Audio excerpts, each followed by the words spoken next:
Okay. I have clicked the button of doom. Just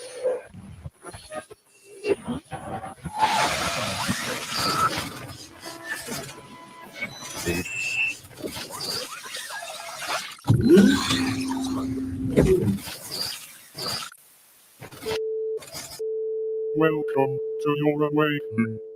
Please take care as your reality is adjusted.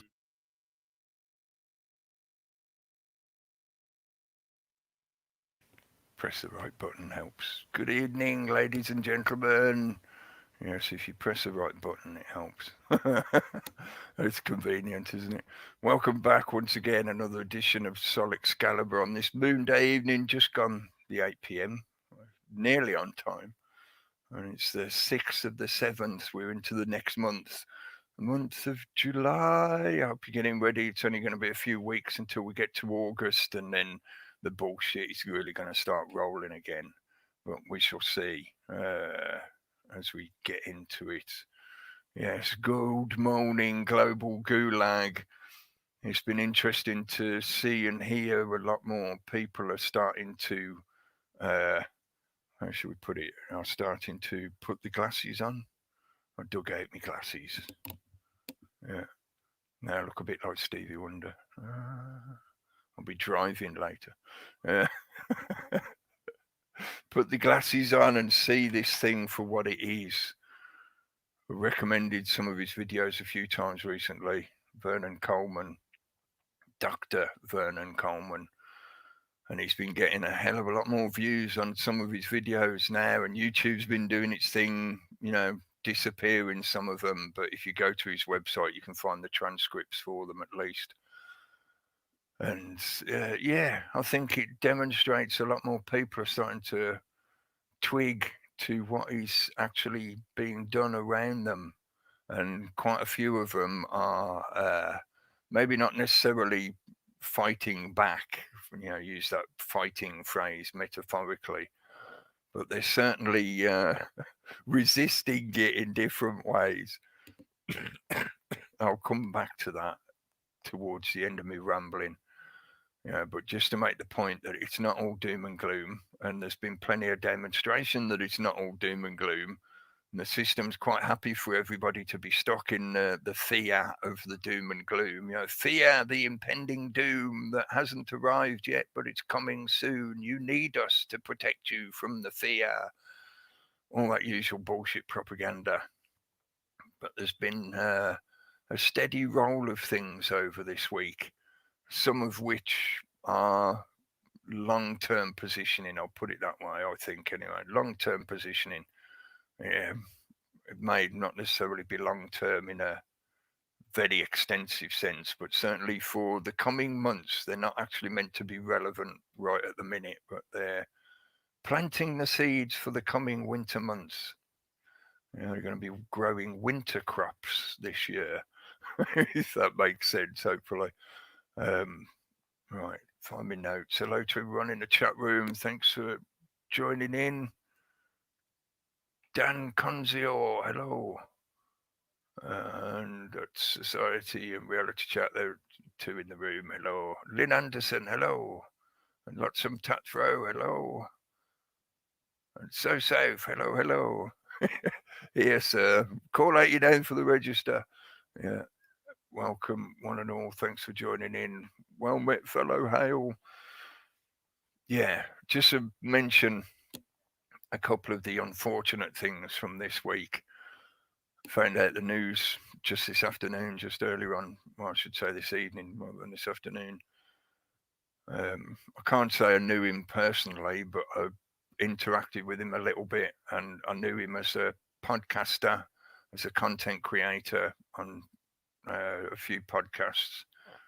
And he was commonly referred to as Tempest. That was his account name, Tempest Harbour. But as people do, shortened in the end to Tempest. But found out recently that he took his own life, possibly. And like I said, didn't know him personally, so the ins and outs of his life and what possibly could have driven him to such a thing, I don't know. But with all this craziness going on, the rise in the number of suicides has become an epidemic unto itself, which the mainstream media doesn't really like to mention much, if hardly ever at all. And if the subject does get brought up, it gets buried in the cacophony of, oh, you don't care about granny, you don't care about the children, you should be afraid of the virus. And it all comes back to the mind virus bullshit yet again. But the reality is, there's a lot more suicides this year. And that's it. We're only just halfway through the year and it's still going up. So hearing about that is very unfortunate. I'm sad to hear about that, but how else can you talk about this stuff without being, unfortunately, brutally honest about the reality of the situation? There is a hell of a lot of shit going down, and there's some major shit going down that's going to affect the future for all of us. Recently, last week's episode, I tried to put it across from the point of view of I scream for the future. And I recounted a tale that was told to me by a friend of a young relative of theirs that, had maybe their first encounter with the New World Order when all they were trying to do was buy an ice cream, and they're confronted with the physical effect of this mind virus. That's the New World Order. It's a psychological, spiritual virus that is creeping across the world. So hearing about these kind of things are the unfortunate part of reality. Reality has that mortal aspect to it, which affects all of us. But some people decide to take their own lives. That's not a good direction. If you're feeling that way because of all this craziness going on, find somebody to talk to, or find some way of interacting with others or getting some help for yourself. That kind of shit is just, like I said, mainstream media isn't exactly addressing this problem in a honest, helpful way. They're just weaving it in. They're appropriating it into the mind virus bullshit, the crown virus, the coronavirus bullshit. The coronavirus itself did not cause the change in the infrastructure of society, such as putting people under house arrest and restricting access to businesses, to shops, to general everyday activities like going to the pub or going to a leisure centre and things like that. The virus itself did not cause that. It's the people who decided to implement those actions in a alleged attempt to deal with the virus. And those actions were questioned at the time by quite a few people. Maybe not enough, because the system still went ahead and carried out this bullshit, and there's still a lot of people out there that are going along with it, like the willfully ignorant sleeple, the face nappy zombies. I think that's the new, zombie apocalypse. Is all the zombies are going to be wearing face masks. Somebody will probably make a computer game out of that soon enough. But in other, maybe not connected news, but certainly news about mortality, I just felt I had to mention it because it had such an effect on the music industry and the media industry in general, because he did a hell of a lot of soundtrack music. But Ennio Morricone died at the age of 91, which I thought may be an interesting connection there. 1991. Culmination has been reached, but he passed away over sometime last week, I think. I didn't note down the actual day they announced it or whatever. But these are the parts of reality that don't often get talked about. Your own mortality and dealing with that fear of that expected arrival of the Grim Reaper to come and collect you at some point. You don't have to do it yourself, because at some point you will meet that anyway. So why are you rushing to get there? I don't know. I'm not going to start ranting about all that kind of stuff and the psychology of things that are being done deliberately to try and push people that direction. But it is part of the reason why I put in the subtitle tonight, second wave coronacide. And we get into the talking about some of the stuff that's happened this week that, as I mentioned earlier, seemed to me to be them laying the seeds for the coming winter months to develop a psychological psyop propaganda harvest for the coming months. That second wave that they've been pushing for a while now. Only a few days ago, within the last week, Bill Gates put out some video interview clips. I'm saying he put it out, he was doing the interviews, so the various media companies have copied it and shared it round and passed it on, and he's being promoted again as usual. I noticed earlier he's done another TED Talks, which I haven't had the time to look at yet. But he's promoting this idea that there is going to be another pandemic. There will be a second wave or a second pandemic part 2, the return. It's like you're watching a Hollywood serialized movie saga. We've had the initial outbreak of the Phantom Menace, the invisible enemy. Now we're going to get the return of the invisible enemy. It's come this time for revenge. The coronavirus is annoyed that we haven't taken it seriously, so it's going to come and get us. Anyway, silliness aside, Bill Gates and his husband did this little interview clip where he's relaying their expectation that, people didn't really sort of react in any kind of serious effort to deal with the virus when it was spreading. So wait until the next one comes. Wait until the second one. I think that guy, Scott Webb, did a video covering that clip of Gates doing his smirking announcement. And I put a comment underneath just saying, Beelzebub Gates, the smirking tyrant.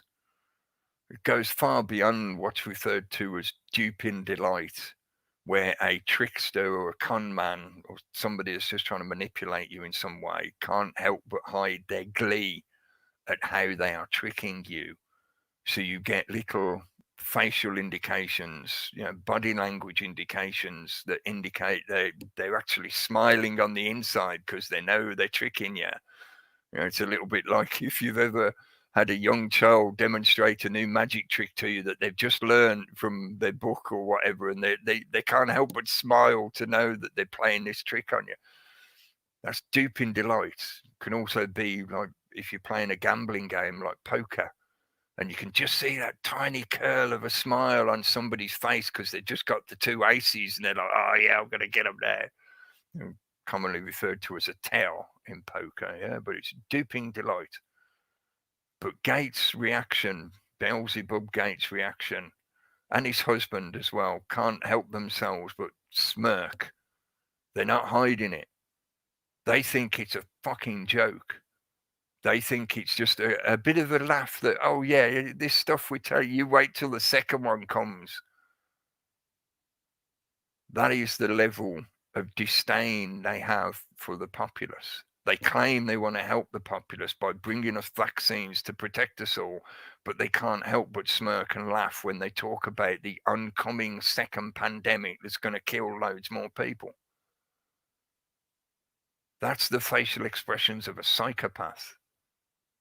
Somebody needs to take that video, just a recommendation for a meme here, take that video clip and recolor it so they both got Joker makeup on, put that out into the public. Maybe that'll get across to some of those people that are still stuck in their denial bubble because they're afraid of actually looking at the reality of what's going on.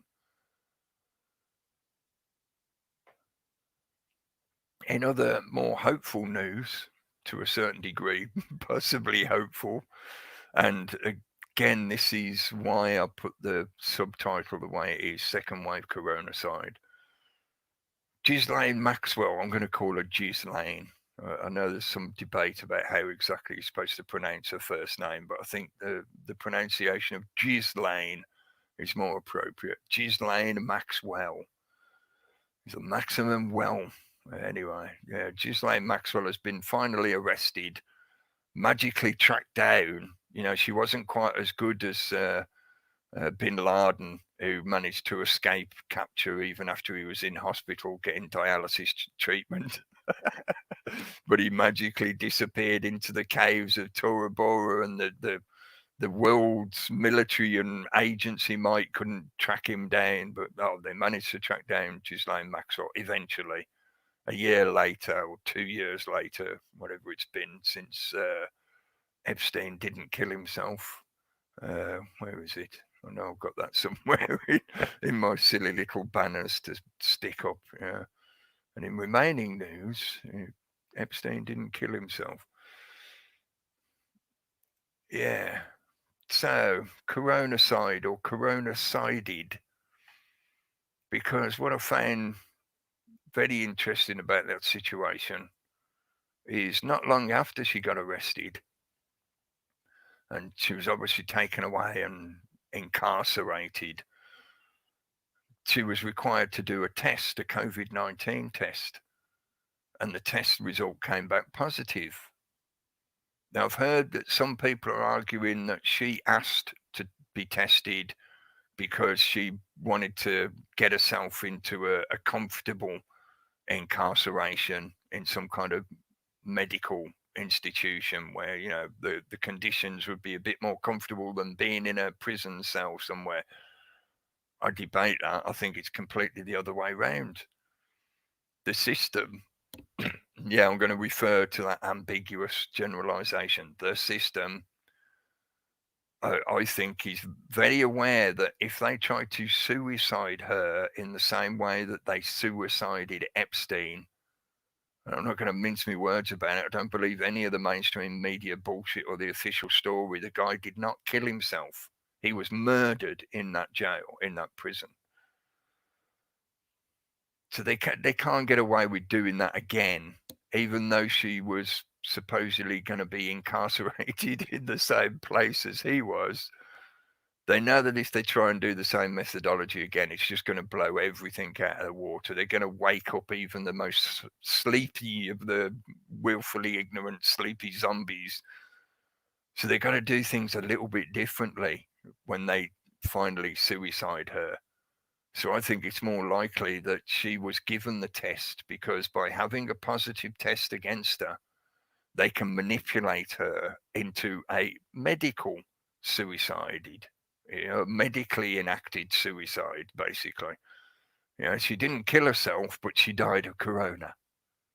She had to go on intubation, which is where they put in the forced air into the lungs through a tube, and that's proven to show now that that's a majority of what's been killing people.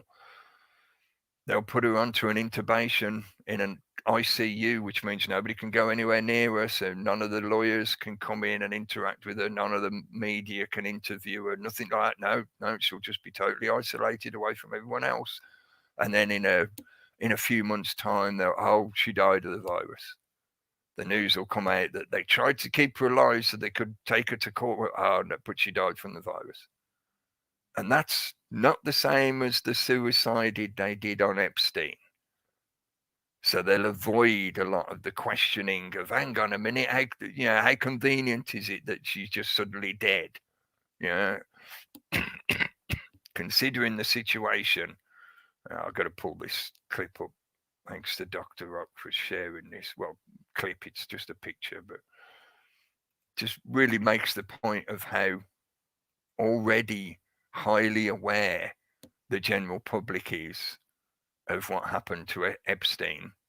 So therefore, if they try to do the same thing again, it's just going to totally blow the crap out of the water. It's just there's no way they're going to wash that through the media in any way at all. So they've got to approach it differently.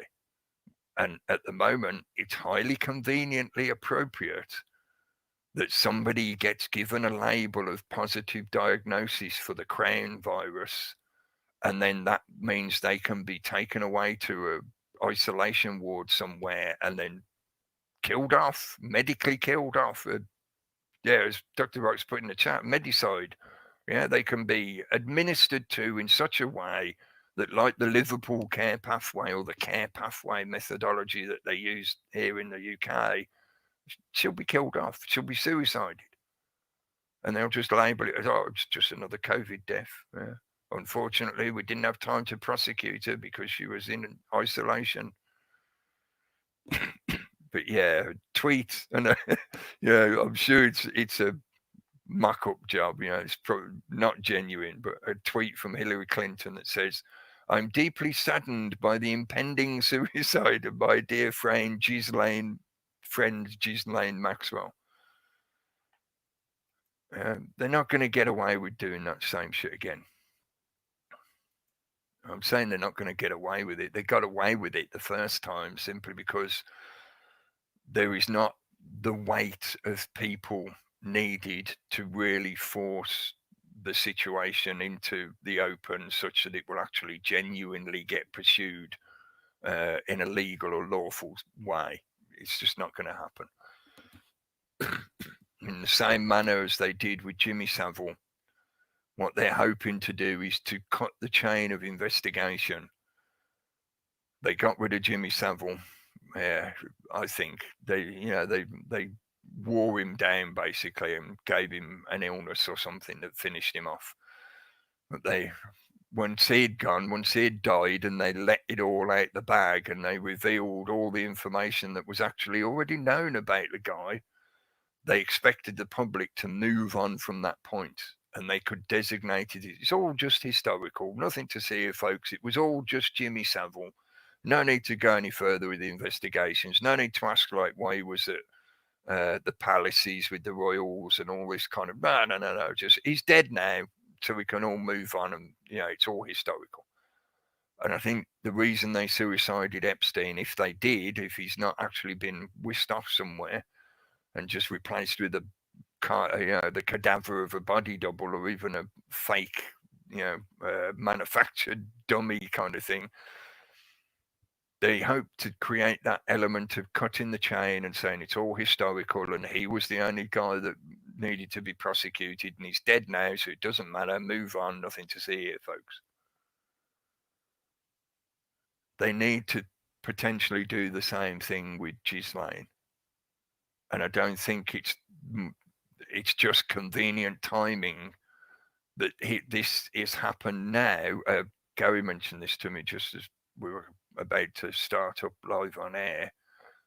Don't forget that there was the lunar eclipse over the weekend when she was arrested.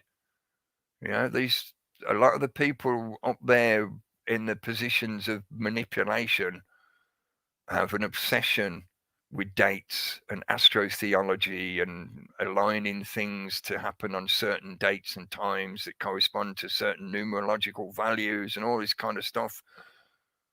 So I don't think there's anything coincidental about her being finally tracked down after she'd left France, where there was no extradition order, so she couldn't be forcibly sent back to the USA. She voluntarily left France, went back to the USA, and was hiding out in this conveniently recently built within the last couple of years hideaway home.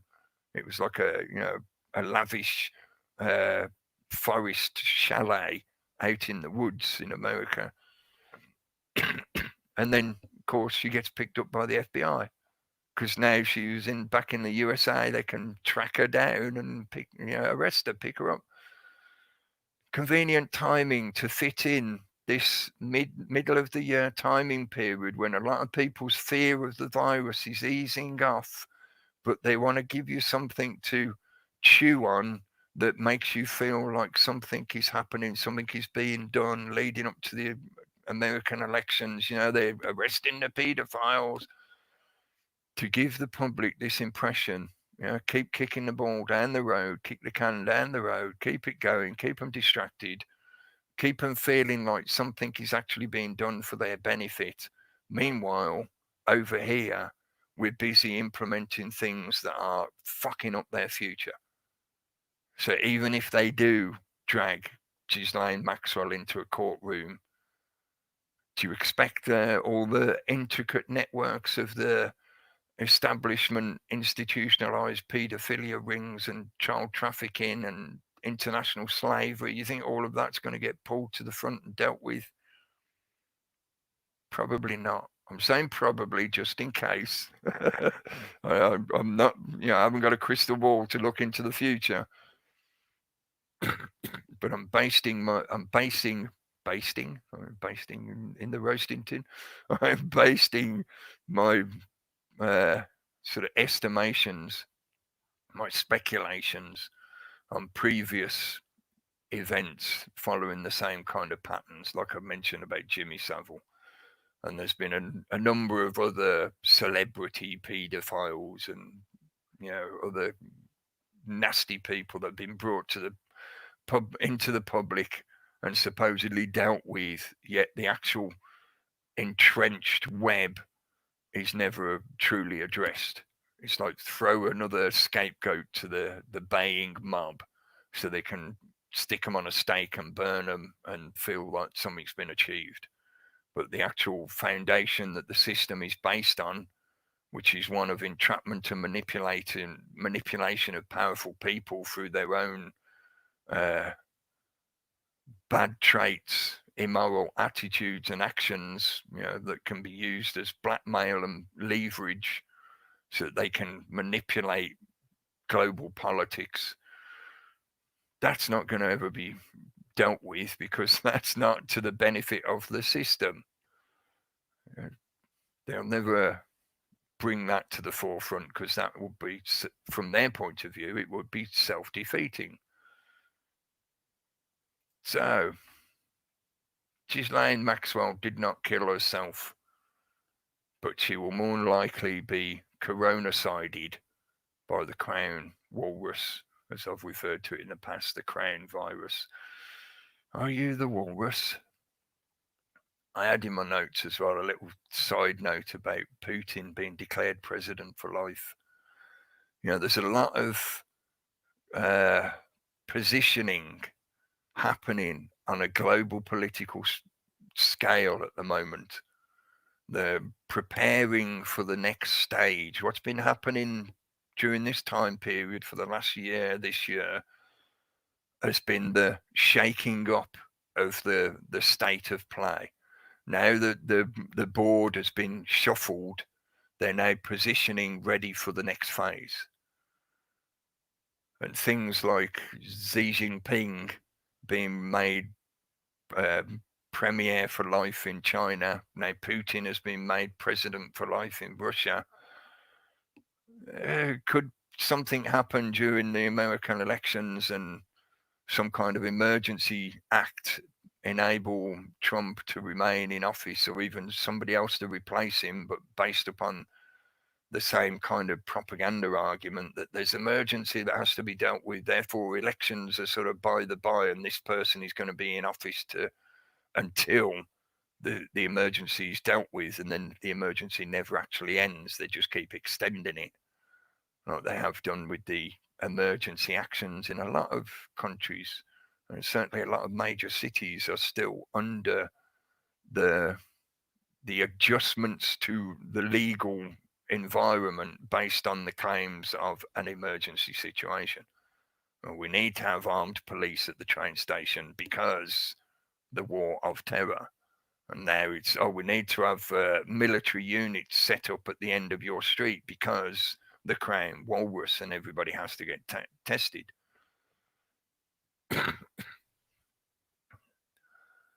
Leading from there, I've yet to hear any information similar to this coming out of Russia, but it wouldn't surprise me. We know they're already implementing this in China. Again, the second wave has begun in China. And right back at the beginning of this year, when they were first telling us the propaganda about China during December, and we were talking about this on these shows and on Wednesday night on the reality chat, and sort of estimating how there is a 3 to 4 week lag, up to 6 weeks lag between what's happening in China coming to what they will implement over here. And that's sort of shrunk a little bit now. I think there's only about a 2 to 3 weeks lag that seems to be apparent between a few weeks ago, China announced that there had been a second outbreak, or there's new outbreaks happening, and they've had to quarantine certain areas and do localized lockdowns. And then lo and behold, a couple of weeks later, here in the UK, we hear about how Leicester is going to have to be put under lockdown or remain under lockdown because of an excess spike in the COVID, the crown walrus that's happening there. It doesn't happen to correlate with the increased number of tests being done by any chance, does it? Oh, maybe. But as I've been ranting about over the last at least week, certainly, I think last week's episode I mentioned this kind of stuff, and on Wednesday on the reality chat. The situation in Leicester is the beginning of the acclimation of the general populace to accept the use of that methodology, i.e., localized quarantine or lockdowns, in other words, localized house arrest, and accepting it as being, oh, well, it's, to keep us all safe from the dangerous walrus that's wandering around the streets barking at people. Happened in China, a few weeks later, it's happened here. And I've heard other people talk about this. I haven't gone out looking for the information, so there's that sort of gap in my knowledge, but I've heard other people talking about similar actions being taken in Australia. I think it's in Melbourne, where they've locked down an entire neighbourhood, a localised lockdown again, where there's been police actually creating a physical cordon to prevent people coming and going from that area that contains hundreds of thousands of people. It's verging on collective punishment because they're locking down, they're putting people under house arrest because a small percentage of them have a certain infection. So I know it's sort of blurring the lines a bit because it's not like people with an infection are causing a criminal action or something, but it does sort of equate to collective punishment that they lock down or quarantine an entire area. And then today, this afternoon, I saw they're doing it in Spain as well. In the report I was looking at, it mentioned like North Spain, but it did specifically mention Catalonia, which I know, I'm sure, chatting with Gary in a minute, Catalonia has been a bugbear for the Spanish federales for a while now. So isn't it convenient that there's this spike in Catalonia that gives them the excuse to go, oh, lock down that area, or they've got too many walruses wandering around. And this is what I've been ranting about for a week plus now when they talked about shutting down Leicester. This is going to get the general populace to accept a new reality where local areas, small areas, even just your street could be shut down, quarantined, and you can all be put under house arrest where you can't even go to the shop to buy food. You have to wait for them to deliver it to you. And that then allows them to control the amount of nutrients that you're getting, the amount of sustenance that you have access to.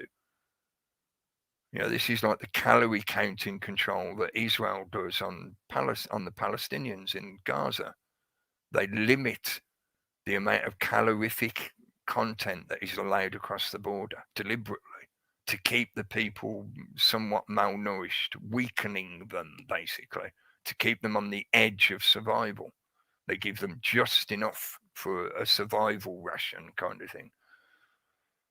Now, that's a more extreme situation. Obviously, the Palestinians have been stuck in that situation for a long time now, but it is an example of how that kind of control can accelerate and escalate into a situation where, there could be police at the end of your street backed up by armed military that say you aren't even allowed to go to the shop to buy food. You've got to wait for us to bring you a food parcel. Get back in your house or you'll be arrested, taken to a ward somewhere, an isolation ward, where there is that possibility that you will mysteriously die from the crown virus. Can you see the fucking police state yet? Many ways over the past several months, I've tried to do this in a kind of nicey approach. because I don't want people to be terrified, because that's what the system wants. They want people to fall into learned helplessness through fear. And that's why I often talked about facing fear. And as Bruce Lee very well put it, it's being able to act in the presence of fear. Courage is not having no fear. It's being able to see fear and deal with it. And if you can't get past that reality that this shit is happening, that this is not just some fucking conspiracy theory or entertainment,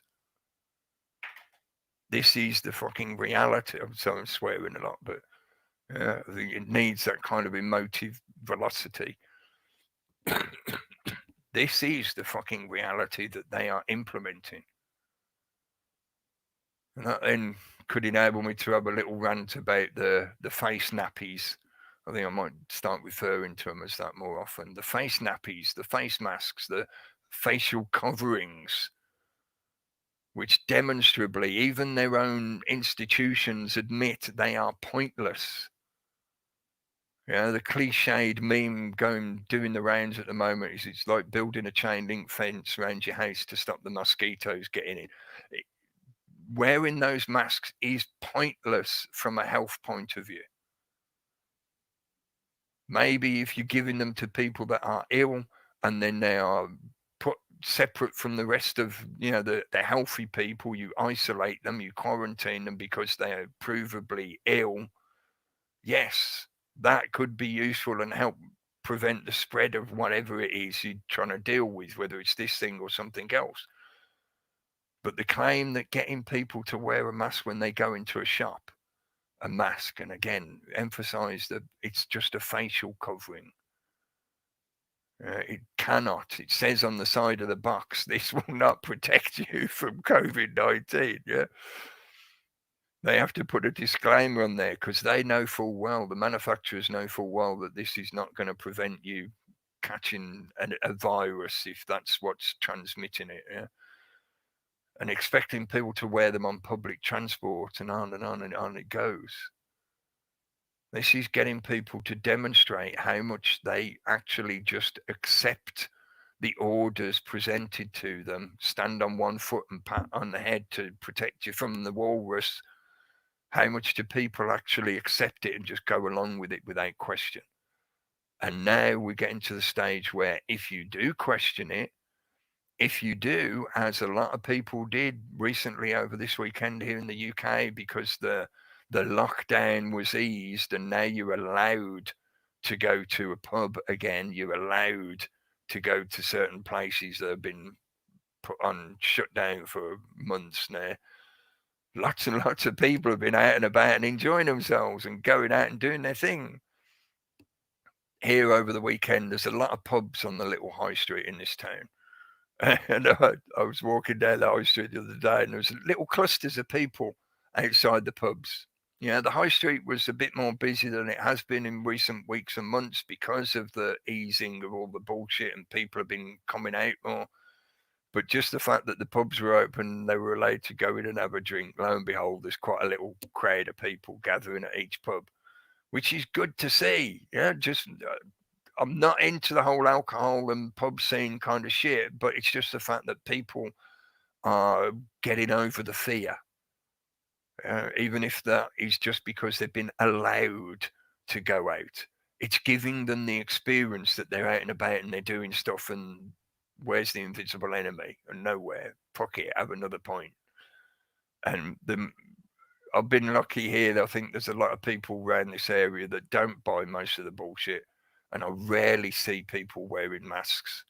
And certainly the majority of people I saw in and out the pub were not wearing masks. They weren't social distancing. So just people getting on with doing their thing. But the system wants to keep reinforcing that fear concept that every other person you encounter is like the unclean. Bring out your dead. Bring out your dead. I don't know if you can hear that ringing. Bring out your dead. Unclean. You should walk down the street with a little bell. Unclean, unclean. Yeah. But we are at a stage now where most of what they are doing, they are only doing because a portion of, a good majority still, unfortunately, of the public is going along with it. And I know there's lots of arguments that can be made that people just need to get on with their day. They need to earn a living. They need to feed the kids. They need to do, they need. But the more you acquiesce to the guidelines, because please remember, they are still guidelines. They are not law. If you acquiesce to those recommendations, you are providing them the exact justification they will claim when they do start making it law. And when they enact things like a localized lockdown, like in Leicester, where there will be police saying, papers, please, you're not allowed in unless you got the face nappy on. If you ain't got the face nappy on, you're going to get arrested and taken to an isolation ward. I'm using extremes as an example to make the point that the principle is being laid, the foundation is being laid that will absolutely put you in a police state. Please stop trying to euphemize it or deny it or romanticize it or to use some kind of willful ignorance of the medical reality, the scientific reality that you are facing. That is a police state that they are trying to enact. The more you go along with it, just because you're worried about, what other people think, or you're worried about them not allowing you to go somewhere, the more you're giving them the justification to carry on and take it further and further and further. And then my speculation will not be an extreme. It will be the reality. It suits their purpose and their agendas. Again, the ambiguous generalization. Bill Gates is one of them, the smirking tyrant. He can't wait to keep selling every government a new yearly update to the vaccine that you all have to take mandatory. When you cannot provably vaccinate against a virus, then what is the point of a mandatory yearly vaccine? It makes zero sense, and that should really bring it home to you. So hang on a minute, well, what is it they're wanting to inject into me then? You cannot vaccinate against a vaccine. Anyway, I think that's enough of me ranting. I want to have time to, before the internet cafe shuts, let Gary have a jump in and tell us, please, about some of the stuff that's been going on over in Spain. Because, as I mentioned, I know they're putting a restriction on Catalonia, but you're in Barcelona, aren't you, mate? Yeah, I said the other day, didn't we, about the meat processing outbreak seeming a bit weird because there was one over here, yeah? Well, there was one in Germany as well.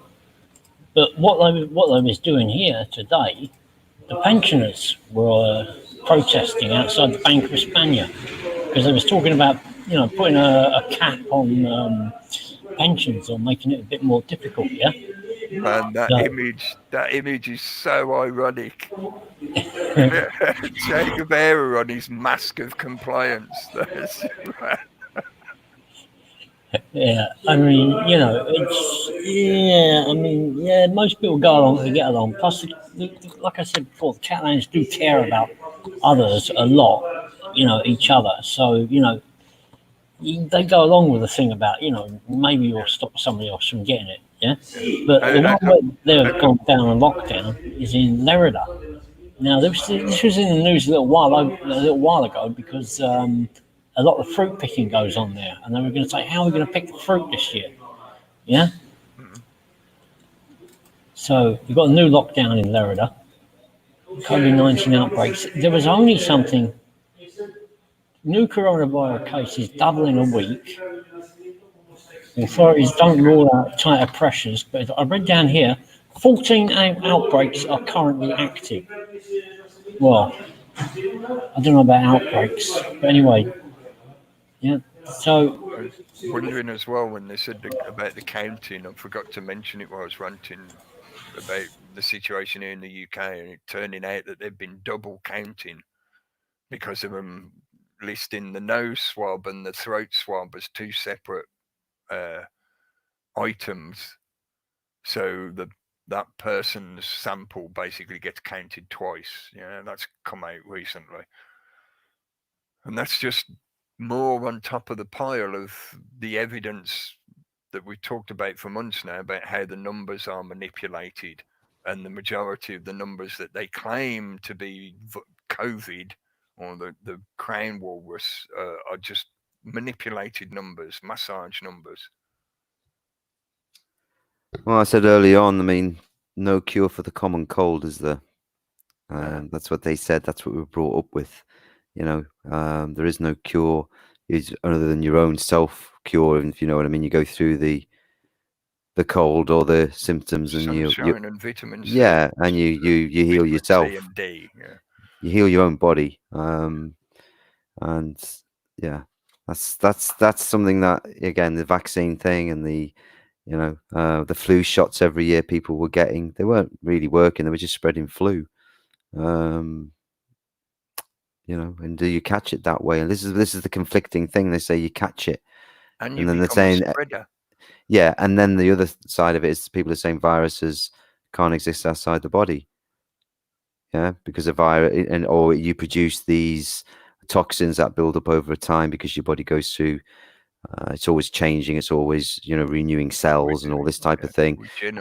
Regenerating continually, and then over a certain amount of time, these toxins come out and cause flu-like symptoms in people, and they feel ill and unwell, and then they get better. However, if they've got underlying health problems and things of this nature, that could finish them off, which it has done for many a year or since we've been here. Now this is that's where all the conflicting stuff comes in, where people are saying, well, what is it, a virus, a disease, or whatever, and does it exist inside or outside? And it's almost like they've caused a Hegelian in that sense already, the argumentative stuff to fight over, is it real, is it not real, what is it, who is it, what is it, what does it do? And all the meantime, as you mentioned, and what we've been talking about since this all happened, is the police state being built around us, or the lockdowns and the military that can pop in at any point and maybe administer force, testing for those who want to, and all the rest of it. But we're just seeing it being built around us, and people arguing over all the rest of it. I mean, personally, the mask thing, I'm trying to do my best not to wear one. If I'm forced to wear one on a sense, or I got on the bus today and I didn't put one on, just got on without one, no one said anything, sat down, got on with the journey, got off. But in the supermarket, they're still having these people walking around who are being, programmed via the training they get from whatever supermarket they work for. They put them in front of the video screen, tell them how wonderful they are, and get people in to G them up and their key workers, and then go around and start, enforcing rules around the supermarket and things like this. And that's just hilarious. I mean, I just laugh at that. I laughed at that the other day when the guy sort of pointed out to me that it was, I wasn't social distancing enough, and I said, well, neither are you, as other customers were standing around him. So I said, this is ridiculous, and people see it for what it is. And another person was in there talking as well to the same guy who worked in the shop, saying masks are useless, they don't work, blah blah blah blah. And so it's good to see people are beginning to question these things, but we're still having to, if you like, go through these bullshit sort of guidelines, or people are still trying to enforce them on us. And I think what that will do eventually is close down the high street with a lot of things, because businesses will fall away, as we're seeing anyway. You're seeing a mad influx at the moment because people are getting carried away, but don't forget, when the economic bite really takes hold and money's a problem for most people and they've got no jobs, they won't be going out spending money in cafes and bars anyway, will they, most of the time? And a lot of the furlough money has been stopped now as well. Yeah. Even though not all of the businesses have been allowed to reopen or operate normally. So pushing everything onto line then, isn't it? It's that new way of being, that's the new way. Everything is ordered through via the internet, but not in the way that movie back in the day was saying, where you had this, what was that called, the movie? Oh, it's gone out of my head now. The Zeitgeist thing, where everything was ordered online. That was their new economy they were going to have, and it was all free. No, this isn't free. This is, it still costs you, but you're only allowed to order it, or there'll be very limited choice going forward. And you're seeing it now. All these big chain supermarkets, even the corporate lot, are beginning to realize the models online going forward. And the small towns and cities, the smaller, populations, they're going to see most of the bigger branded names disappear, as well as the private businesses as well that can't survive or have been hammered in the last, year or 6 months through this or whatever, as it goes on and on and on. They're not going to be able to come back from that sort of damage, financially. They won't be able to, they'll just quit, or they'll just give up, because they're not going to see a downturn footfall through their business and then see the profits at the end of the next year and go, well, is it worth doing this shit? No. For all this hassle, for a few quid extra? No. You'll get that as well. For a lot of businesses, they won't be able to financially survive. Yeah. Because the sheer number of customers they're able to have each day has been drastically reduced. Mm. Yeah, if they follow the guidelines and require every customer to wear a mask and socially distant, a lot of people just won't bother going in their shop anymore. And those that do still want to go in and actually buy something, they can only have lesser numbers per day going through their business. So their profits are going to be drastically cut, which means they've got to somehow cut overheads to still be able to survive, or they've got to raise their prices to a stupid level, which means, again, less people will want to buy their products. I've been wondering if filling cycle to destroy small businesses. Yeah, I've been wondering if some small businesses have been able to manage to get like a rent freeze while the COVID thing lasts. Because there are a lot of places that aren't opening up that could do. And I'm thinking, are they just waiting it out for the next lockdown? Have they made an agreement with their landlord who won't start charging them if they stay closed? And like you say, they're weighing it up. Is it even worth opening? But I think a lot of them must have closed down permanently, because there is a lot of business going on now, yeah? And one customer at a time, social distance, people just aren't bothering anymore, yeah? Well, I'm just reading some of the comments there, and Made in the UK saying, went in a supermarket, and there you go. And you ask these questions, you're right, and some are like, they'll get security, think you're being funny or something, or others will just laugh and go, yeah, I know. But it's like the order following thing, isn't it? It's like, why we're doing this, why we're sitting there. But I think they build them up, they psychologically work on these staff, like I say, they take them into training rooms, they go in, they sit there, watch a screen, or there's a sort of a facilitator there as well, talking to them, building them up, getting them G'd up, you're key workers, you're fantastic, and all the rest of it. And you might get, a little bit more profit at the end of the year and all the rest of it, give them a little carrot as well, even though they're still getting shit money.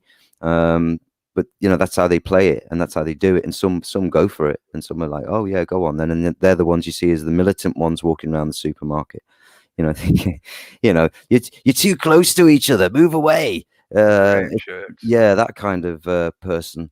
Or shall I say person or whatever. In a UK reference, it should really be the black shirts, because they black shirts, didn't they? And then others are just sitting in that training room going, yeah, whatever, know the truth, and just smile at you when you go, well, do you know? And you go, yeah, I know, it's ridiculous. That's it. Yeah, that's how it goes, isn't it?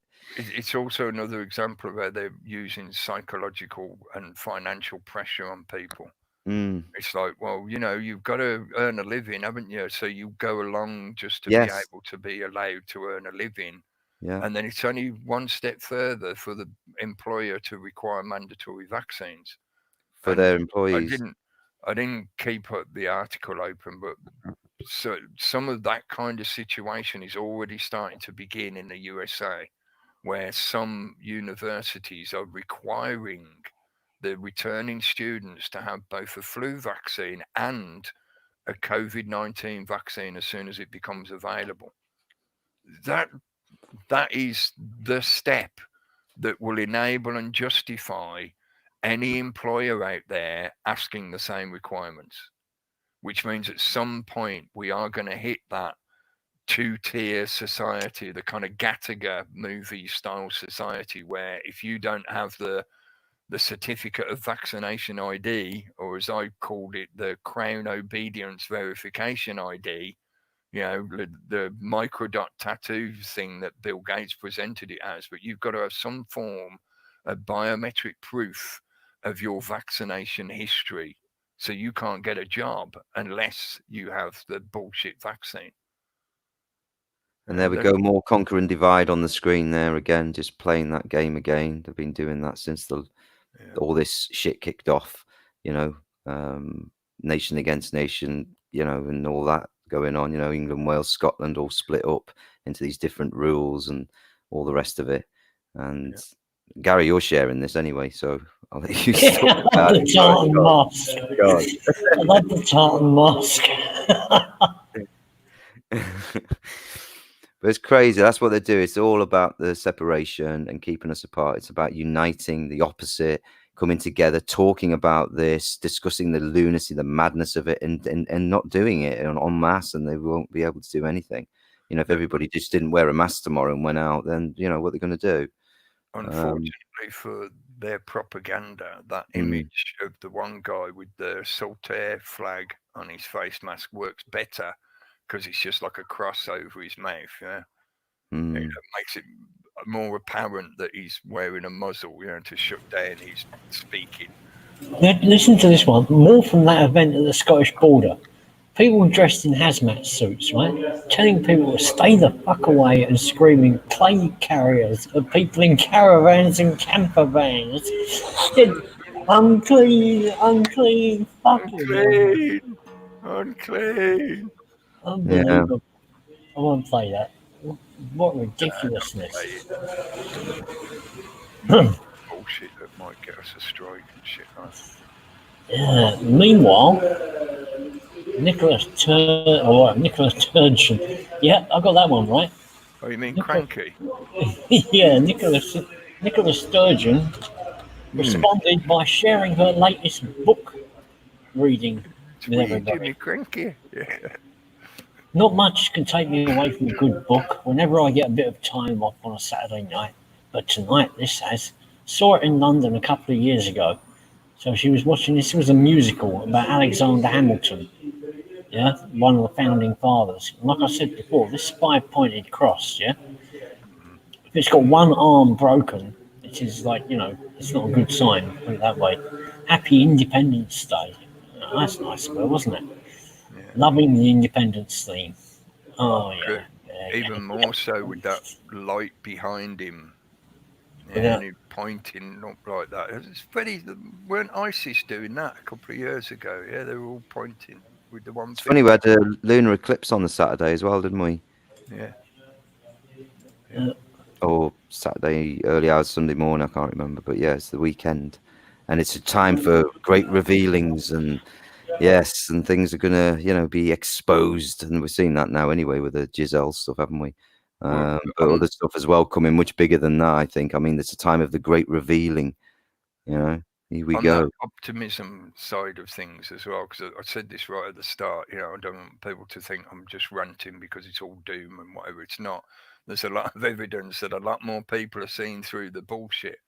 And I watched some of the clips from the American content creators, obviously because it was 4th of July weekend, and even though all the official celebrations were shut down, you know, they were all cancelled because of the walrus is coming to girls.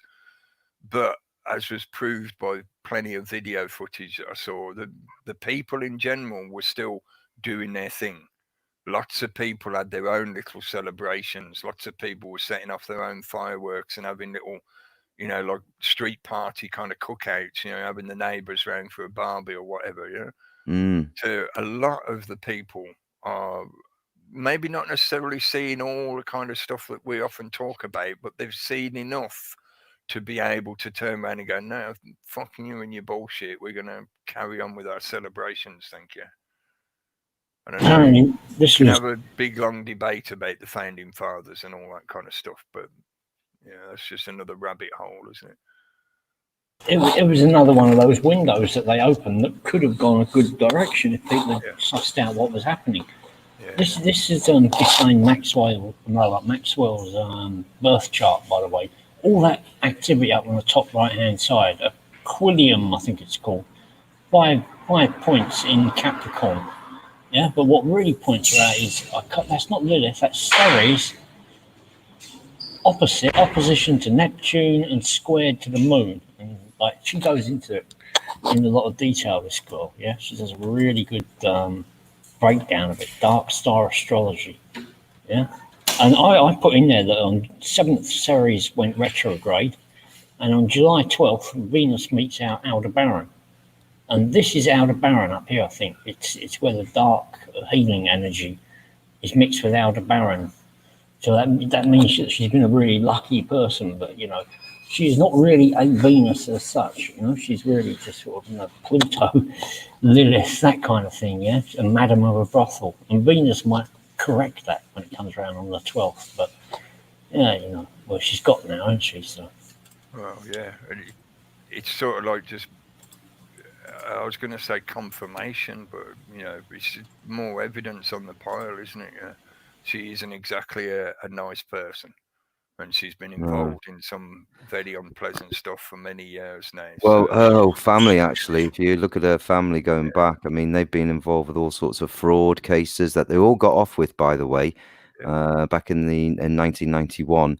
He had he had 9 children in total, I think, but 2 of his sons, it was Kevin and Ian Maxwell, who were both up at court in the early 90s for financial fraud and the disappearing of the pension funds from the Mirror newspaper group, if you remember that back in the day.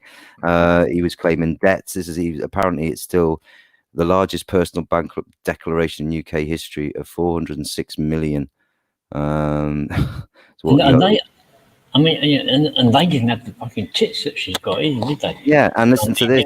In 2018, his son set up a think tank with his brother Ian called Combating Jihadist Terrorism, with the aim of better understanding terrorism and its causes. And then this other guy, Ian Maxwell, his brother, he basically was, like I say, he was appointed the chair of the Mirror Group newspapers following the death of his father in 1991. And on December the 3rd in 1991, him and his brother resigned from the board. And then it was disclosed that many millions of pounds had been transferred from the Mirror Group pension fund to Robert Maxwell's private companies. That's the father who mysteriously died in 91, earlier on in that year. Slipped off a boat and was never seen again, apparently. And yeah, apparently in 1992, Ian and Kevin were arrested and charged with conspiracy to defraud others of millions of dollars. And in 1996, well, guess what happened? They were both acquitted. So they've got very powerful friends and people who look after them, it seems, because Robert Maxwell did have a lot of connections, as we know. He was. Their powerful friends may have been Ghislaine and the information that she was already gathering. Yeah? Or some very powerful friends may not have been friends at all. They may have just been people that they had under their control through the leverage that she gained through that network. Yes, definitely. And if you've got all this, and we know how all this works, it is all about leverage and political gain and chessboard playing and all this stuff. And if they've got something on you and they know they can use it in this, you know, they will use it, and they do use it. We see, you know, the lunacy of going to war back in 2000, and was it 3, 4 when we went to war with Iraq? Yeah, 3. Yeah, the second one. And people remember, if people can remember that far back, just the craziness and how much that was. You could tell that was something going on there with, you know, all this type of deals, this backroom stuff going down. And you know, Blair was the devil himself, wasn't he? In the end, he definitely was. 45 minutes to Armageddon. Yes. Be afraid. So we've seen it. Blair was a puppet, though. He was the puppet, wasn't he? Yeah, most prime ministers have been the past, like we know, been, you know, they have everything on them, you know. Peace, and the forming of the European Union. Lagerang, the Guernsey home. Yeah. But maybe Cameron, that was weird, because he didn't go to war with Syria. He was voted down by the rest of Parliament. That was one of the strangest things. I'd really like to know the story behind that. Why he lost. He did set in motion a lot of other very important manoeuvres, such as the devolution and the vote for independence, you know, things like that, and the shifting of the legal structure, as well as the beginning of the breakdown of the UK armed forces. Well, not the beginning, but certainly the furtherance of what had already been started to slowly break apart the military. Yeah, well, with the independent thing, Sturgeon is absolutely 100% controlled, as we, it's obvious. But I think Cameron, yeah, he did lose out on a couple of things. I think the Joe Cox murder, he put his name to that, and it failed to stop Brexit. So he lost that one, and he lost the Syrian war. Yeah, he really wasn't that successful, was it? Did they lose? I don't think they did. I think they've established what they were after. A continuous conflict zone in that area that allows them to destabilize the area so they can balkanize it and create the new Kurdistan that they were talking about back in the 80s. Yeah, well, that's when I first, started to pick up on some of this stuff. The 80s and 90s when, what's his name? Not, I'll remember his name in a minute. In the chessboard, the grand chessboard kind of stuff. They've been wanting to. Oh, Brzezinski or Brzezinski. Brzezinski, that's the one. Yeah. Somebody didn't tell Cameron what was going to happen, because I remember his face. No, when he lost that bow. It was absolutely. I think that's why they used that deliberate smear campaign against him as well. That was purposeful. Yeah. He was just a puppet right from the start, and they demonstrated that he was a puppet by using his own blackmail leverage against him publicly. Yeah, he fucked a pig's head and all that kind of shit. That was them clearly stating that, yeah, mate, you've been a puppet all along, from all the way back then when we got you to do stupid shit like that so we can control you. Well, they were just softening us up for Boris, weren't they? Yeah. Because he's a complete, clown, isn't he? Yeah, you could be right there. You could be right there, because having Boris literally undermines people's confidence in any kind of leadership. Yeah. Whiff waff. What do you mean, whiff waff? Well, I want to mention Kanay's comment. If the elite can control a virus, then that will be a much better way to cool the population, much more preferable and cheaper than World War III. Oh, yes, exactly. I've closed down my Skype because I've got to go in a bit. What I was going to say is, could somebody share the link to that thing? I think Tony B shared it. It was the 5 mayors of the 5 districts in America where they had the most deaths in care homes were the ones that were mandated that old people with COVID must go into a care home. And it was like, a huge number of deaths. It was basically murder, like you said, because it only happened in 5 states. That's the one. Yeah, great. It's medicide, which is just another way of saying genocide. And like I argued the other week, I know, according to the international laws and whatever, there is a certain number, there's a certain statistic that is required before they label something genocide. But this is, maybe you could call it eldercide, because most of the deaths are the elderly. Yeah. So they have systematically culled a large portion of the elderly populations, not just in America, here in the UK as well. They have engineered a situation where they knew full well a lot of the elderly would die, not necessarily from the genuine danger of a pathogen that they claim is wandering around, but from other comorbidities that through neglect led to their early death. Yeah, so it is like culling the population, the elderly population in particular. You're not supposed to mention shit like that because, whatever. Bullshit excuses. Sleight of hand and sophistry to deliberately misdirect people until it's too late to say anything about it.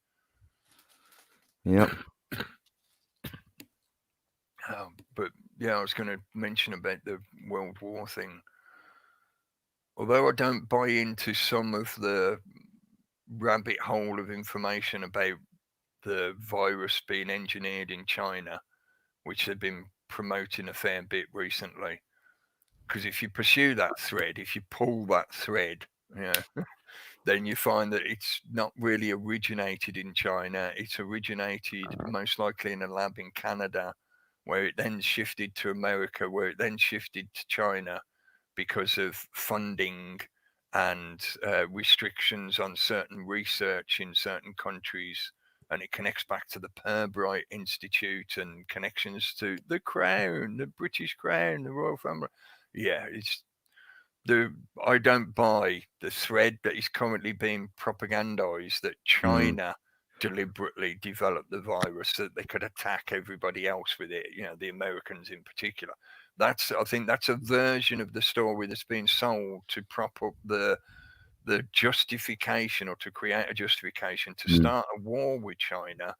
And that feeds the election propaganda narrative, because the electioneers will step forward and say, I'm the big man that will deal with China. Oh. But I've got to go, yeah? Right, lads. Cheers, Gary. Cheers, Night, chap. take it Cheers. easy. I was going to say the mainstream media, I mean, they lie all the time, so why believe anything anyway? Whatever they are coming out with, always look for on the ground information as the best place. But people who are there or can independently report something, if that's still happening in certain areas and stuff. So people are getting what's going on, but the mainstream, no. Two sources of information, isn't it? The Beeb, Reuters, and that's it. And they're known to plant false stories continually over the last 50 years or more. They've been doing it. Most of what the BBC does as news as well comes from Reuters. Yeah. Reuters is the biggest source, basically.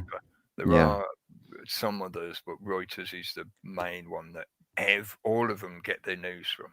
So it's all filtered, edited, propagandized, spun, and then fed down into the masses. There's a whole department of Winston Smiths sitting there with their pencil, crossing out what you are or are not allowed to see or hear about. And let's use this word instead of that word. Yeah.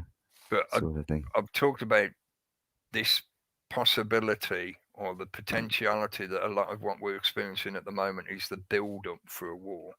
I've talked about that a few times recently over the last few months. To just referring back to Kanau's comment again about, a virus is a very good way for them to do that, yes. But I think it's also a very good vehicle to create a justification to adjust the standing of your nation ready for an international conflict. In other words, it's like getting your team together and, setting your boundary and saying, right, okay, our team's here. Nobody else is allowed in now. We're ready. We're getting ready for the fight. And they're getting the public used to a social environment that is a war footing environment. So things like the quarantine create control of movement and the monitoring of social interactions in the populace. That's the equivalent of the police. Papers, please. You're not allowed to move from town to town. Why? Because the war. Yeah, you got to be careful about stuff because of the war. All this kind of control of information, the infodemic element, again, perfectly foundation for a wartime environment. You've got to have the public actively wanting information to be controlled because they're worried about, loose lips sink ships. Classic wartime propaganda piece to make people want censorship. There's various things that have been happening based on the justification of this danger of the alleged virus, walrus, that create or enable a wartime environment to be accepted by the populace. Well, we could say you demand your own censorship through the social media platform that's been with us for the past 10 odd years. In the way it has, if you're told to stay at home, you obey because you're afraid of getting the illness. And again, they manipulate that and harness that and use it against you. But so I don't bother with it. As Gary mentioned earlier about the people in Catalonia care about each other, and that's part of the reason why they wear the masks. I don't know that's an argument that you can use in various places around the world. And I've talked about this many times over the years. The system knows full well that the majority of people are good people. Just to put it in a simple way, nobody's perfect, but they're mostly good. They don't want to cause harm to others. They don't want to kill and murder and steal off everybody else around them. And like I say, I'm generalizing in the sense of most people are good people. So they can manipulate that goodness. They can manipulate that benevolent intent. they know full well that people will want to care about each other and their community. So if they tell them that by wearing the mask you're protecting your neighbor, they'll think, oh yeah, that's a good idea. The system is, to put it in a simply blunt fashion, is the ultimate version of evil that you can imagine. They will use it if they think they will benefit from using it. They will do anything that it takes to get their job done. Anything. And again, reference things like Ghislaine Maxwell, Epstein, Jimmy Savile, on and on and on it goes.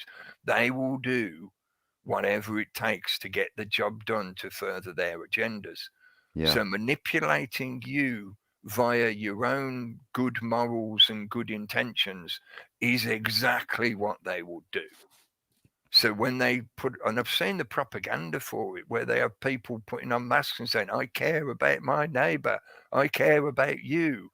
They are they're psychologically, emotionally manipulating people based on their own good morals. Yeah. But you have to stay strong, remain brave, and don't do it. Just be yourself, and don't buy into that. And that's remain indoors. Be brave and all that good stuff, and just go out there and do your thing and not worry about it. I'm not worrying about it when I go out. Just walk around, do what I do, and like I say, with the public transport, it's a bit off and on with the type of people you meet, but you can still, if you like, just play the game with them, and it's all about them trying to make you miserable, trying to make you suicidal, even, when you said early on, and putting you in that really desperate state of fear, and the world's different now, and depression and all the rest of it. Don't buy into that shite. Definitely not. Yeah, that's it. Courage is not the absence of fear, it's the ability to act in the presence of fear. Bruce Lee. Yes, absolutely. And so I want to stress that I know, because a lot of the time over the years we've been accused of this kind of thing, and it's just the way people project and personalize stuff that we're talking about. And certainly in reference to a lot of this situation at the moment with the wearing of masks and the expectation to social distance and all that kind of shit, everybody has to deal with the situation for themselves where they are. So us talking about doing this, that, and the other, you do what you feel you need to do. So if you need to keep your job to put food on the table, and your job tells you you have to wear a mask, if you feel you have no other choice to carry on with your life as normal, normal is an abused word, but you know what I mean. Yeah. If you feel that you have to go along to be able to still put food on the table, then that's what you do. Be mindful of the potential ramifications, the consequences of any actions you take. So if you want to stand up to this bullshit and say things like go in a shop and say, no, sorry, I'm not wearing a mask, I don't believe any of the lies they're telling about all that crap, then you do that with the knowledge, with the awareness that you might face comeback for doing that. Yeah. But at the same time, and that's why I thought it's worth putting up the Bruce Lee quote at the moment, at some point you have to grow some balls, grow some courage, and actually say, hang on, I'm not just going to go along to get along just because I'm worried about what somebody down the road will think I'm a nasty person because I'm not wearing a mask. No, fuck them and their fear-based bullshit. If they are so enwrapped in their own fear that they are policing you to obey the guidelines, they become the brown shirt, the black shirt that is oppressing each other, self-policing each other. Yes. No, grow some balls. Say, no, sorry, mate, you believe that shit, I don't. Yeah, because I mean, if everybody went up to that, because I went up to that woman who was talking to that guy in the supermarket, and I went up to, well, I was standing there, and I said, yeah, I totally agree with you. It was like, and if 3 or 4 more other people gathered around and said the same thing, yeah, this is all nonsense, isn't it? Yeah, and and all those in the masks are then running away, hiding down the aisle, thinking, what's going on? It's kind of because again, I know it's a bit of a generalization, so I don't want people to personalize it and think I'm talking just about them, stereotyping them and whatever. Yeah. But for a lot of the people who are wearing the masks, They're doing so because they're afraid not only of the virus, but they're afraid of what everybody else thinks of them and how Yeah. they will be treated as a pariah, as an outsider, as being ostracized from society. And again, please remember what I said just a few minutes ago about how the system will happily manipulate you via your own good intentions and good morals. So Mm. they know a lot of people will be worried about, well, I don't want to hurt the neighbor next door. I want everybody to like me. I want to be accepted in society. So I'll put the mask on. So they are succumbing to their own inner fears of what other people think about them. And at some point, what matters more, survival, living, or whether the guy down the road thinks you're all right or not? Fuck him if his own fear has descended him to the point where he'll obey any stupid, illogical, cognitively dissonant bullshit from some talking head on a screen saying, oh, you got to stand on one leg and pat yourself on the head to avoid the Yes. virus. Yeah. If they want to accept that, Yeah. that's their choice. You don't have to have a conflict with that other person. You just say, I disagree, mate. I'm doing my own thing. If you're really that fearful, then surely your mask will protect you from me. In the Exactly. same way as your vaccines will protect you from me being unvaccinated, won't they? If you believe their bullshit, you've got nothing to fear from me. So why are you attacking me and trying to force me to assimilate to Mm. your orders? No, sorry. Yeah.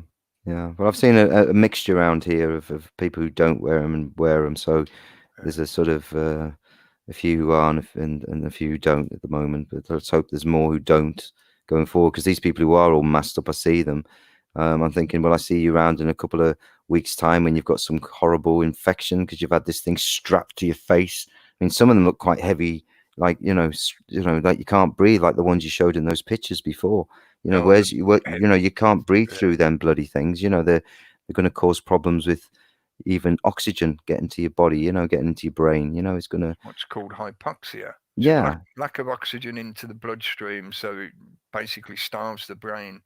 And you start can cause sweating with it brain on. damage. Yeah, it starts sweating, and then that cools the body down. So you end up being more vulnerable to picking something up, because your immune system's then immediately compromised as soon as that starts to kick in and things like this. And people are still not seeing it. And like you say, it's even written on the box. It's written on the boxes.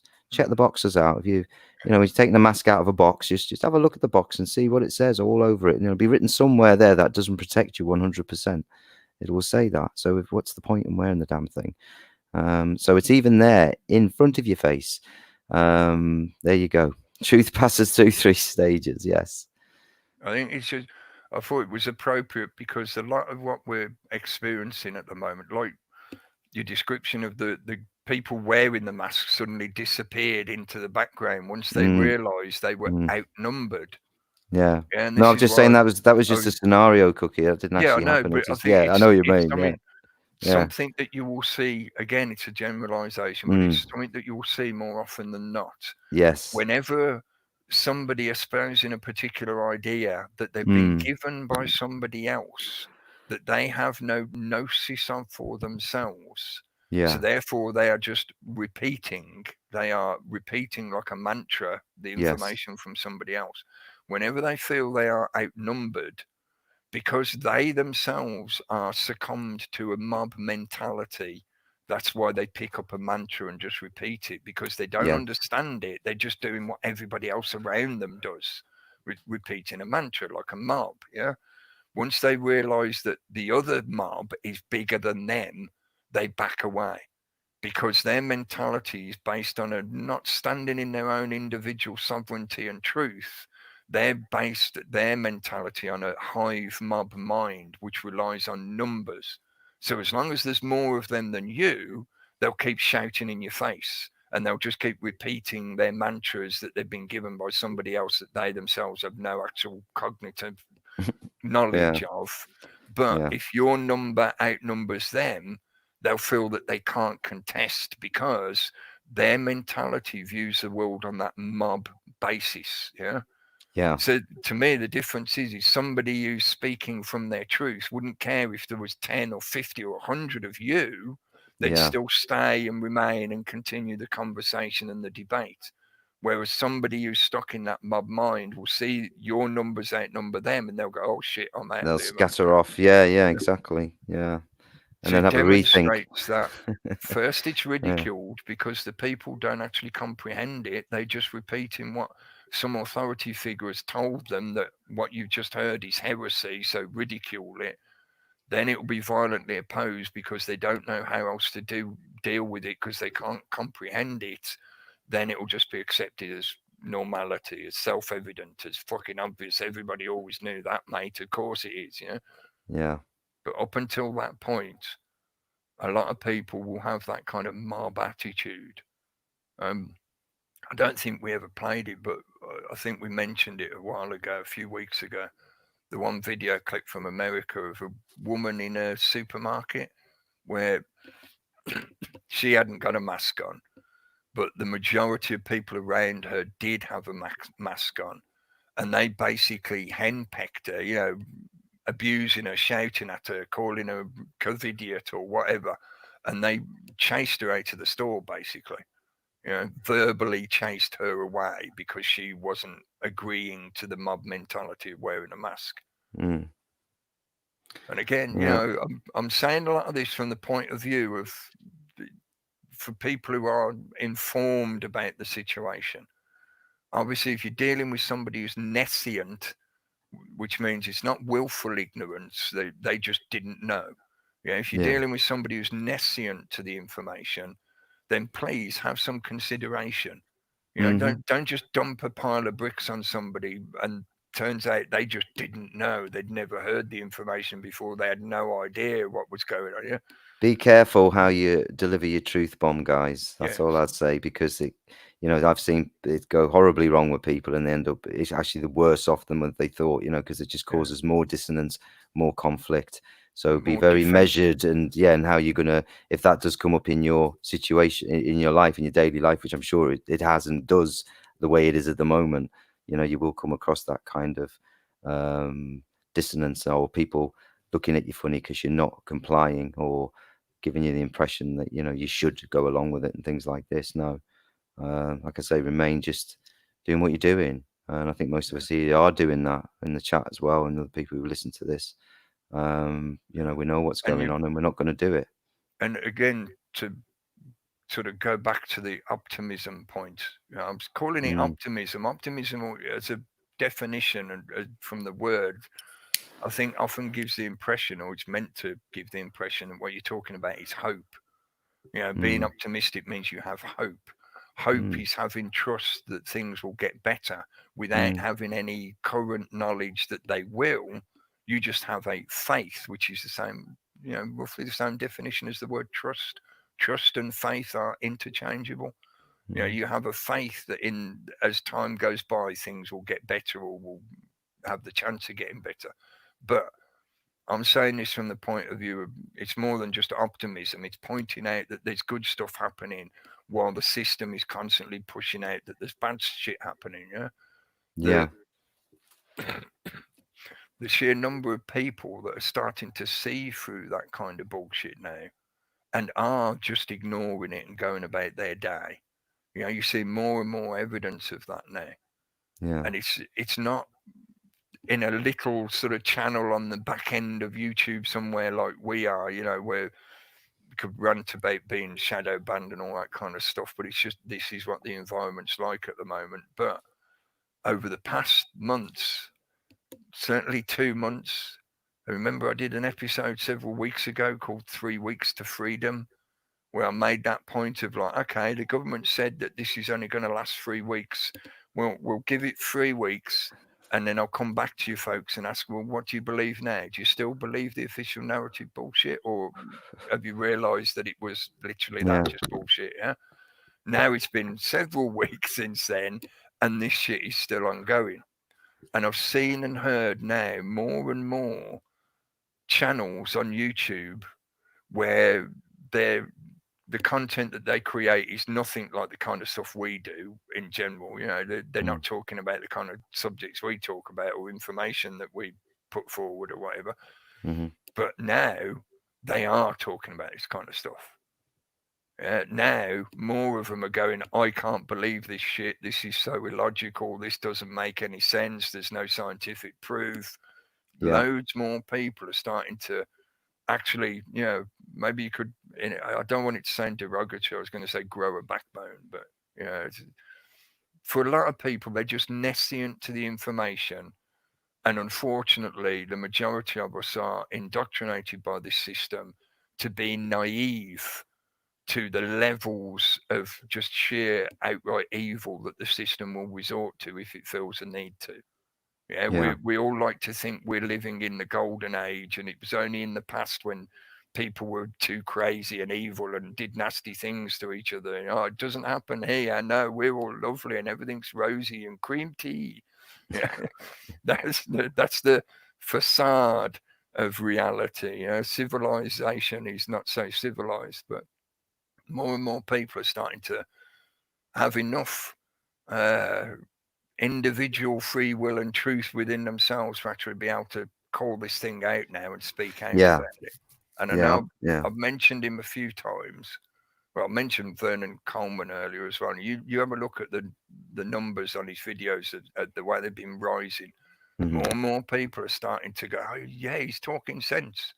Yeah, he may just be an old man in a chair, as he likes to say, but he's talking good sense. This guy is on the ball. And I was going to mention as well, somebody I've mentioned before in the past, Infinite Waters. Yeah. That guy, you would not expect him, maybe, if you've seen his channel over the years, you might not have expected him to come forward and say a lot of the stuff that he said recently. But in the past several weeks, he's called this stuff out flat. He's spoken truth straight out. Like, this is bullshit. They're conning you. They are manipulating you. Yeah. It's more and more of what, say, several years ago, we might have, dismissively labelled as sheeple. More and more of them are starting to actually leave the paddock. They're starting to realise they're being fleeced, and they're like, nah, sod that. I'm not being a sheep anymore. I'm going to start finding out for myself and thinking for myself. Yeah, and finding out who I am and what it's all about. Yeah. Ralph, go and check Ralph out if you're not seeing his stuff. That kind of stuff with like the Schopenhauer quote. I think this is what we're experiencing. And over this decade, maybe this is just from my lifetime experience that seemed to have been, certainly for the last decade, has been dominated by a certain kind of agenda-driven bullshit that I've been watching. As in the movements of the system and the geopolitical games that they play and whatever. But more and more people are starting to, to put it in a cliched fashion, waking up. They are, simply because the stuff has become so ridiculous. The only way you can accept it as some form of genuine reality is if you're a child at a circus and you just want to believe that the clown really does have a tiny little car that he can still steer with his massive shoes on. And, he's a funny guy, but he's still a real thing. As in, the clown is an existence unto itself. Yeah. That child doesn't have any concept that the clown's makeup was put on behind the curtain and the car is only for the show. It's not the car he drives home at the end of the day. Yeah. Well, it was funny. It made me think of again, going back to the experience I had the other day, when all this had this conversation, and then this guy told me to self-distance. I said he wasn't, blah, blah, blah, blah. And then when I went I just had this massive smile on my face, and I was really like, I was almost laughing. I was like thinking, and when I went up to pay, it's sort of infectious. If you're smiling and you've got a big beaming smile, and the woman on the till was a bit grumpy looking, and then by the time I'd done my thing and paid, she was smiling and she was all right. And she was like, because it felt like I was in a comedy show when I walked in there, all this stuff kicking off early Sunday morning. I wasn't kind of quite ready for it. I was so half asleep probably.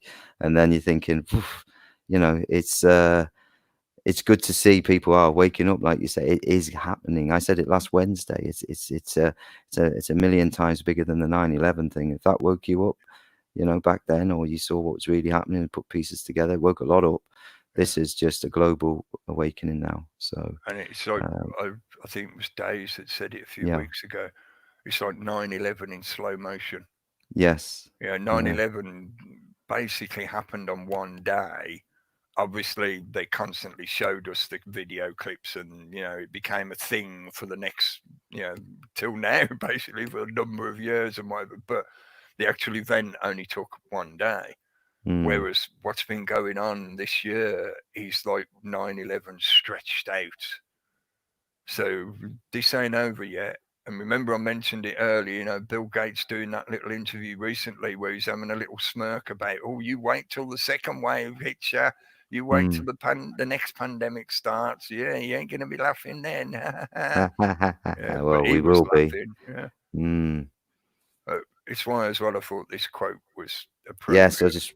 Yes, good. In particular because of the last bit, Yes. by third, which is by Experience, which that's is the bitterest. yes. For a lot of people, they haven't ever thought about some of these questions or thought about doing like we've often talked about, the kind of shadow work, the introspection and inner work and working on yourself and all that kind of stuff. They've never had those kind of considerations before. But now this situation has put it right in front of them. Either because they've been locked down from their job, so they're not going out anywhere. They're sat at home. They're had enough of watching crappy movies or Netflix or whatever it is, and they're just sat there thinking, well, what do I do with myself?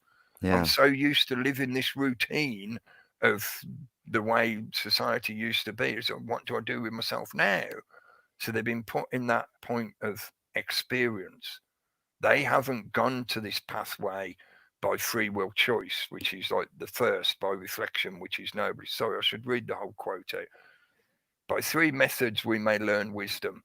First, by reflection, which is noblest. Second, by imitation, which is easiest. And third, by experience, which is the bitterest. That's from Confucius. And please be aware that the philosopher Confucius is a contested figure that may not have been one single individual. It may have been multiple people, and they coalesced all the wisdom under the title of one personage. But that doesn't deny the truth of what's contained in that statement or in most of his stuff, his writings. But by that third point, experience, which is the bitterest, because if you go to the pathway by free will choice, you're on that pathway of the first, the first by reflection, which is noblest. In other words, you choose to ask yourself those questions. You choose to look for that information, those perspectives, that body of discussion, the logos, as the Greeks called it, which means not just written information, it's everything to do with that subject matter. You've gone by your own choice to find out about things. Imitation is similar to what I was saying earlier about the mob mind, where they just repeat. Yes. And you think of the fashion trend of being the illumined, all the people that are like neo hippies. It's like a resurgence of the 60s of people just wanting to be, enlightened because it's trendy. Look at, they have their Instagram accounts that got millions of followers, and they talk about how they love to be without ego. It's like, you've got millions of followers, mate. What the fuck? It makes me feel good. Like they don't really comprehend what they're talking about. They're just repeating by imitation. They're repeating and whatever. But for a lot of people, they've hit that third example. For a lot of people, they've only confronted these questions and this information because they've been forced to by experience. The system has put them in a situation where it's just there in front of them. The system making illogical demands of them has made them have to go through that process of cognitive dissonance, which for some they get stuck in and they just keep running with it. But for the majority of people, when you feel that cognitive dissonance, you're like, no, what the fuck? I got to do something about it because I can't deal with this. It is and it isn't. It is and it isn't. It isn't. The paradoxes that Yeah. the system knows causes people to become psychologically destabilized, spiritually destabilized, you know, which is a major part of the agenda during this time period. Has been like I think the metaphor I used earlier, you know, it's like they're shaking up the game table. They're causing all the figures, the chess pieces to be scattered so that they can start placing them where they want them.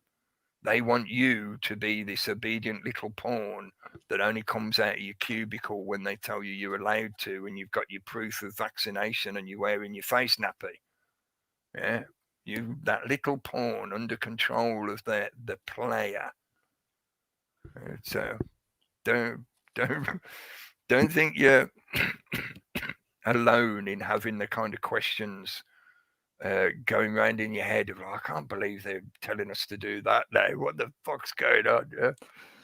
And the media as well, they pump it and pump it and pump it. You know, I've seen that coming through a lot, you know, keeping half an eye on it. But it's like, oh, God, if the Daily Mail send me one more horrible headline or gloom and doom, it's like never leave the house. They just might as well write, don't ever leave your house. Just barricade yourself in and never come out, you know, if you read that paper too much or that website. But it's the same with the Bee. They're all doing it. They're all pumping it continually. They're the same shit. You just see it so clearly, and if people are, you know, looking at this and thinking, oh, is this next, is this coming, is this happening, and you know, a lot of it is all very cleverly making you wear that mask, isn't it, and go out and be, you know, like, you know, scared, and yeah, and not read the box.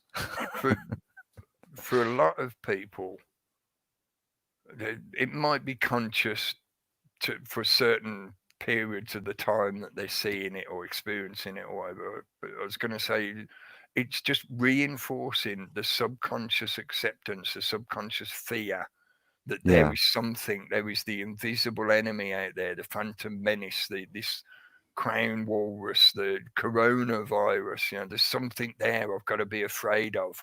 And it's constantly reinforced because everywhere you go, you see people wearing a mask, which makes you think of pathogen or the danger of a pathogen. So most of why they're doing it is just to back up their own lie. Yeah, they've told you a lie that there's this illness that's so dangerous to you, you've got to stay in your house, be under house arrest. And now that's sort of falling apart to a certain degree. To reinforce that lie, they mandate, near enough they certainly have in Scotland, or it's up and coming, isn't it? They can mandate wearing masks in shops. Mm-hmm. You know, that then subtly, visually, subconsciously reinforces people's belief that there's something in the air to be afraid of. But have the ability to be able to deflect it all, Cookie, with your knowledge and your armor and your knowledge and your spiritual shields, whatever, and just it all doesn't matter. None of it. You can read it, you can entertain it, but it doesn't mean I accept it. I'm not accepting it, you know. So take it somewhere else in that sense. And if people read the news like that a bit more, because it's hard not to, isn't it? We're all bloody programmed. We all sit there going, oh, look at that and whatever. But if it, you know, if people didn't take it like that, it would be took it the way that they wanted it to be taken, like you're saying, to be fearful and all the rest of it. They did the opposite. Then we've got a chance, haven't we? I look at it and think, yeah, what a load of old cack, and then get on with things. And then don't let it sort of influence my day or make me feel fearful in any way, shape, or form. And just know they're trying to sort of do this as a, like you say, obedience and, you know, tracking and seeing how far people will actually go along with it all. So, yeah, and you will be assimilated. Yeah, but it's just like I say, remain in your own power, remain in your own sentience, your own energy. It's you. Nothing can get to you in that sense. They're trying to get your soul. They're trying to get in there and, you know, corrupt you and block all that good stuff in you and get you to be just in that sort of lower energy all the time. Like I said, over the last few weeks, keeping you there. And this is, you know, a global thing. But like we said before, the blowback is the awakening process, and people can see it. And it is happening, it is. And the media are doing all they can in every country around the globe to really throw everything at us, you know, with this bullshit, with this propaganda. because it's like you say, it's where they next want to take us if we all, you know, don't see through this nonsense and just don't comply in the end, you know, and just get on with our lives. And, yeah. Like I've seen recently, and that's why I wanted to use it as a example. Yeah, even though you can obviously have the debate about, you know, people being allowed out. Allowed out, go yeah. to the pub or go Just to the beach. go or out. whatever, Yeah, that's again the use of the language, Cookie. How they put it on the screen, allowed out. Oh, you should be grateful.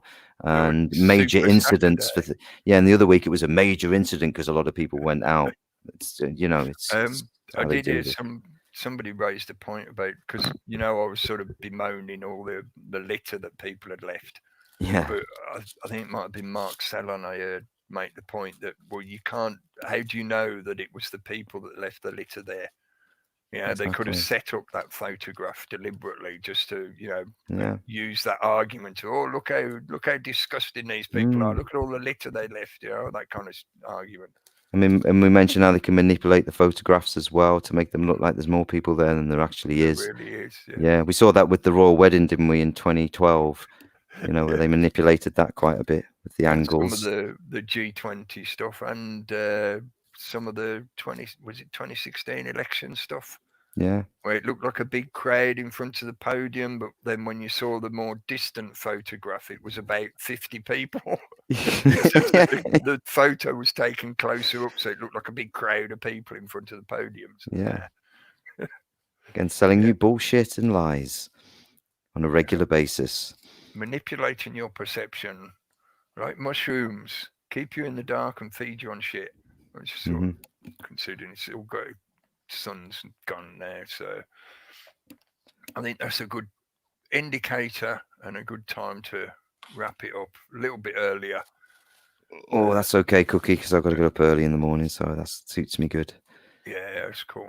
I've got stuff to do as well. I've been out nearly every day this week, so not exactly going anywhere special, but yeah, still it's getting out of the cubicle and getting in at least some sunshine when it's not blustery or drizzling. Yeah. But hopefully the weather will get a bit better for what remains of the summer. I'm being really optimistic and hoping that little heat wave we had the other week, you know, the 3 days of super hot sun. Yes, I remember that wasn't the totality of our summer this year. That was summer. Oh no, you've said it now. Oh no. You know, this evening I was trying to really make the point that during this middle period of the summer, they're not going to let go of the ball of their bullshit lies. So they've been giving us stuff to keep kicking that ball down the road until we get to August. And then it's going to be a fairly rapid slide into September, October, etc. The winter months.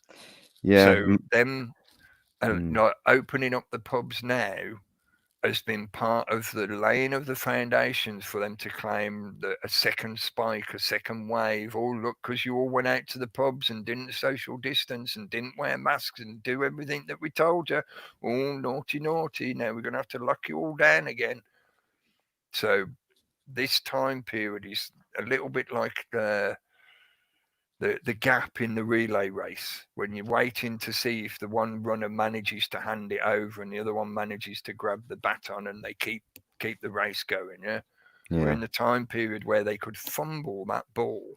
This is a big opportunity for, you know, for people to have the chance to be out in, I was going to say normality. Yeah. Just to be out and interacting with each other. Yeah. Yeah. And take those opportunities, like you saw with your example in the shop. Yeah. You know, just chatting with people. Doesn't have to be a conflict. You just, somebody mentioned it in the chat, you know, just putting little seeds out there. Some of them will shoot. I think it was Lotsam put that in the chat earlier. Thank you. You know, you don't have to force people to agree with you. You don't have to demand that they think exactly the same as you. You just have to put the seeds out there. Hopefully some of them will shoot and people will cotton on. Yeah. And we can all be on the cotton plantation. Anyway, yeah, thanks. Well, thanks, Cookie, for tonight. Cheers. And thanks to all in the chat as well. Cheers. thanks for joining in, and thanks to Gary for joining in, and thanks to the other guys that I know that they're usually around the usual suspects, and we chat a lot often. They're not always necessarily on the broadcast, but we interact with each other quite often. So there is a good sharing of information and points of view. Thanks to Gary for joining in earlier as well. Sorry, I was just trying to scroll up for the chat room. I'm not going to do a roll call thing again because it'll take a while. And take 20 minutes. I can't see the whole chat room, which is frustrating because it means I know. Yeah, it just cuts it off, doesn't it? Yeah. Yeah, you can't say hello to everyone. You can't sort of acknowledge everyone that's been in the chat room. But thank you to all the people that are joining in the chat room. It's not a requirement. It's just there for you to make use of if you choose to.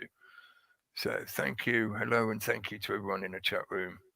I know there's a lot of the usual suspects in there, and there's a lot of people making good comments and points of view and observations. And often there's people sharing links. I know Taz always shares links if she's around. Hopefully she's having a good day.